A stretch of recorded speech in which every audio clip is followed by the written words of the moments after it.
In this video, I will guide you how to rotate word in MS Word without text box and WordArt. First, you need to type your desired text. For example, rotate words in Microsoft Word.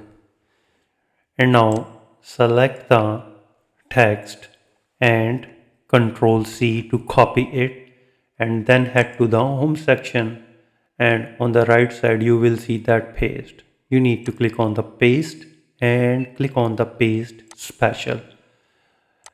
You need to click on the option picture enhance metafile and click OK. Now your text is converted into picture. You can resize it like this one and rotate from this rotate handle. And now click on this layout option and click square, and now you can move this text to anywhere on the Word document.